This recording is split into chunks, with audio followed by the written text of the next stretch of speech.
صبح میں ہم بحرین کے ڈپٹی پی ایم ہیں شیخ خالد بن عبداللہ الخلیفہ، پھر اس کے بعد جو شورا کونسل کے چیئرمین ہیں ہز ایکسلنسی علی بن صالح الصالح، اور پھر جو فرسٹ ڈپٹی اسپیکر ہیں ہز ایکسلنسی عبدالنبی سلمان احمد صاحب کے ساتھ، اور کونسل اور ریپرزنٹیٹیوز کا ہماری میٹنگ ہوئی. بہت اچھی میٹنگ ہوئی. اس میں تمام گروپ نے جو جے پانڈا اس کی قیادت کر رہے ہیں،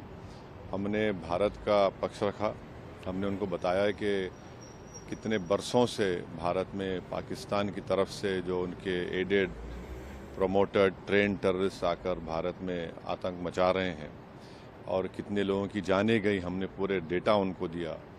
کہ چاہے وہ ممبئی کا بلاسٹ ہو، ٹرین بلاسٹ ہو، جموں کشمیر کے اسمبلی کے سامنے جو سوسائڈ بامبر کا بلاسٹ ہو، پھر پلوامہ ہوا، اس سے پہلے پٹھان کوٹ، پھر پچھلے سال ریسی میں ایک بس کے اوپر گولیاں چلائی گئیں. تو ہم نے بتایا کہ یہ پورا اسکٹ جس میں ٹریڈ مارکس پاکستان کے ہیں. اور ایک بات ہم نے بتائی کہ جو ٹی آر ایف یہ جو ٹیررسٹ آرگنائزیشن ہے، 1262 جو سیکورٹی کونسل کا جو سینکشن کمیٹی کی، ہم نے دسمبر 2023 میں کہہ دیا تھا کہ ٹی آر ایف پہ آپ سینکشن لگائیے، یہ یہاں پر بھارت میں گڑبڑ کر سکتا ہے. تو ٹی آر ایف کے بارے میں ابھی سے ہم نے بولے، دسمبر 2023 سے سرکار نے یو این سیکورٹی کونسل کو 1262 کو سینکشن کا بتا دیا. تو یہ ہے. اور تیسری بات یہ ہے کہ بار بار یہ جو پاکستان جو اپنے آپ کو بڑا ہی وکٹم نہیں ہے، پاکستان ایگریسر ہے. اور ہم نے 15 اپریل. السلام علیکم ورحمۃ اللہ وبرکاتہ. عزیزان ملت اسلامیہ، آپ تمام امتی کو ابو فضل کی طرف سے سلام عرض ہے. گھر میں بڑی پردہ نشین عزت دار ماں اور بہنوں کو ابو فضل کی طرف سے سلام عرض ہے. بہرحال کیف اللہ سے امید ہے آپ لوگ خیریت سے ہوں گے، اللہ کی حفاظت پہ ہوں گے. ان ملونوں کی ملامت سے، ان فرقہ پرستوں کی فرقہ پرستی سے، ان درندوں کی درندگی سے، ان مابلنچروں کی مابلنچنگ سے، ان بلدکاروں کی بلدکاری سے، ان دہشت گردوں کی دہشت گردی سے محفوظ ہوں گے. اللہ آپ لوگوں کو اپنے حفظ امان میں رکھے، اللہ اپنی حفاظت میں رکھے، اللہ ہر آبا سے ہر شر سے محفوظ رکھے. بہرحال کیف میرے عزیز دوستوں، میرے بھائیوں، میری ماں اور بہنوں، دیش کے حالات سے بھی آپ لوگ واقف ہیں اور دیش کے باہر کے حالات سے بھی آپ لوگ بجا واقف ہیں. لیکن یہ آپ کا بھائی آپ لوگوں کو دیش سے ہی جڑی خبر سناؤں گا، جو کہ دیش سے بھی جڑی خبر ہے، دیش کے باہر کے ممالک سے بھی جڑی خبر ہے، لیکن اس کا لنک پورے ہمارے دیش سے ہے. کل تک یہ لوگ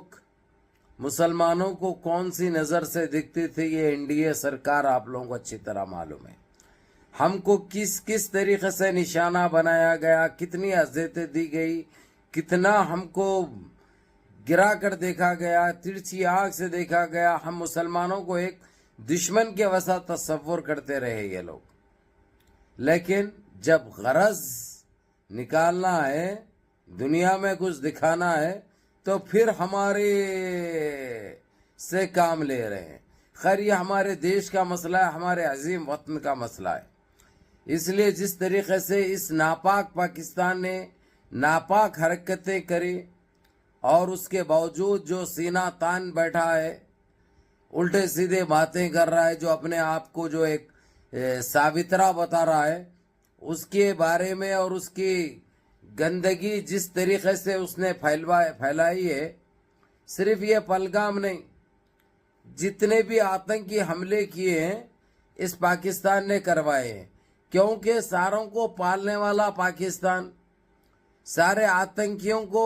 اسلحہ دینے والا پاکستان، سارے آتنکیوں کو پناہ دینے والا پاکستان،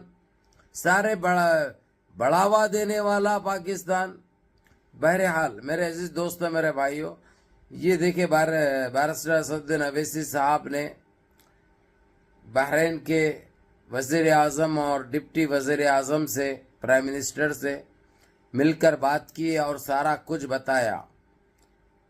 تو اس بحرین کے پرائم منسٹر نے بڑی دلچسپی سے، بڑے اس سے ساری گفتگو، ساری بات چیت سننے کے بعد ان کو خود تعجب محسوس ہوا کہ ایک ایسا بھی مسلمان رہتا ہے کیا، ایسے بھی مسلمان ہوتے ہیں کیا دنیا میں، جو کہ مسلمان ان کو کہنا بھی ایک شرم والی بات ہوگی، کیونکہ مسلمان تو کسی کی جان بچاتا ہے، کسی کی جان لیتا نہیں ہے، سمجھے۔ اس کے بعد پھر کویت کے دورے پہ گئے، کویت کے ڈپٹی پرائم منسٹر سے بھی ملاقات کی اور وہاں کے وزیر داخلیہ اور وزیر خارجہ سے ملاقات کی، اور ان لوگوں کو بھی پاکستان کی ساری ناپاک کرتوت جتنی اس نے کی ہے وہ ساری بتایا، اور یہ بھی بتائے ہیں کہ جتنے بھی دنیا میں آتنکی حملے جو ہوتے ہیں وہ پاکستان کی مرضی سے ہوتے ہیں، پاکستان یہ سارے آتنک کا ریموٹ پاکستان کے ہاتھ میں ہے۔ یہ کویت کو پروف کے ساتھ، ثبوت کے ساتھ یہ ساری چیزیں دکھائی گئیں۔ اس کے بعد پھر انہوں نے سعودی عرب کا دورہ کیا، وہاں پہ تو ابھی کل ملاقات بھی ہوگی، بات چیت بھی ہوگی۔ یہ ٹوٹل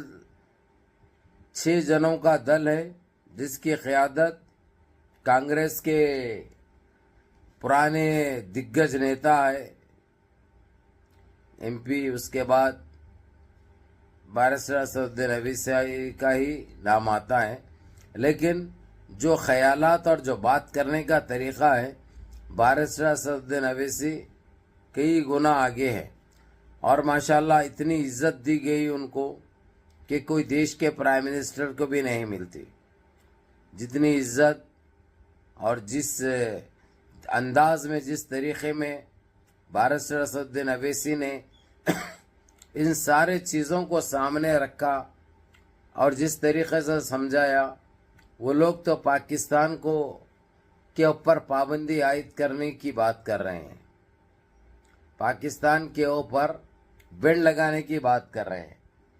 تو یہ چیز پہلے کرنے چاہیے تھی، لیکن کیا ہے، ہمارے پرائم منسٹر زیادہ ہی سمجھدار ہے، کیونکہ تعلیم اتنی زیادہ ہو گئی بھی ہے تو وہ بھول جاتے ہیں، ان کو سمجھ میں نہیں آتا۔ اب ساری دنیا سے جب دھتکار لگی، ان کے اوقات ان کو سمجھ میں آئی، تو جب یہ بیک فٹ پہ آ گئے، اس کے بعد یہ بارسٹر اسدالدین اویسی کو سامنے کیا، لیکن یہ دیش کے مسئلے میں تو ہم تمہارا ساتھ دیں گے، کیونکہ یہ ہمارا عظیم وطن ہے، ہمارے دیش کے لیے ہم ہماری جانیں بھی نچھاور کریں گے۔ رہی بات دیش کے اندر جہاں پہ ہماری شریعت میں مداخلت کریں گے، تو پھر جو انجام وقف امینڈمنٹ بل کو لے کر جو ہوا ہے تمہارا، وہ تو ایک ٹرال تھا، پکچر بہت ہے ابھی باقی ہے، پورے 3 گھنٹے دکھتے نا تم لوگ، 5 منٹ کی ٹرال میں اتنا پریشان ہو گئے، پچھواڑ سے بھی پسینے چھوٹ رہے ہیں تمہارے، پوری بدبو اٹھے بھی ہے، تو آگے کیا ہوگا؟ اس لیے ہماری کون سی بھی ایسی چیز میں مداخلت کرنے سے پہلے سوچ لینا تمہارے لیے بہت ضروری ہوگا۔ تو بہرحال میرے عزیز دوستوں، میرے بھائیوں، میری ماں اور بہنوں، اس ویڈیو کا مطلب یہی آپ لوگوں کو سمجھانا ہے، بتانا ہے کہ یہ ہماری بہت بڑی جیت ہوئی ہے، سارے جی سی سی کو ہم نے ہماری مٹھی میں کر لیا ہے۔ یہ پاکستان جی سی سی کے بھرے پہ بڑا اتراتا تھا، لیکن اب جی سی سی کو اس کا گھنونی چہرہ اور اس کے ارادے سارے بتا دیے گئے، اور اس کا پردہ فاش ہو گیا اور یہ بے نقاب ہو چکا ہے۔ بہرحال اب آنے والے کچھ دنوں میں، 2-4 دن کے اندر اس کے اوپر کیا کیا پابندیاں عائد ہوگی اور اس کو کس نظر سے دیکھا جائے گا، یہ ہمارے لیے قابل فکر بات ہے، کیونکہ ایسے ناپاک لوگوں کو، ایسے ناپاک اور نیچ اور ایسے ذلیل لوگوں کو سزا سے کچھ کم دینا مناسب نہیں ہے۔ بہرحال اب اس کو سزا کیا دینی ہے، یہ پہلے ہی سزا کاٹ رہا ہے، جو بھی پاکستان کا وزیر اعظم بنتا سزا کاٹنے کے لیے بنتا ہے، سمجھے نا۔ تو بہرحال یہ بہت بڑی جیت ہوئی ہماری، جو عقل مندی کا کام کر کے جو یہ 6 آدمی کا جو دل جو گیا ہے خلیج کو، جو خلیج کے بھرے پہ انہوں اڑتے تھے، اب ان کا اڑنا جو ہے ان کے پراں قطرے جا رہے۔ بہرحال بلکہ منظم رہیے، متحد رہیے، اپنی صفوں میں اتحاد برقرار رکھیے، نمازوں کی پابندی کریے، ماں باپ کی خدمت کریے، بڑوں کے احکام پہ عمل کریے، اور اپنے اس بھائی کو بھی دعاؤں میں یاد رکھیے۔ السلام علیکم ورحمۃ اللہ وبرکاتہ۔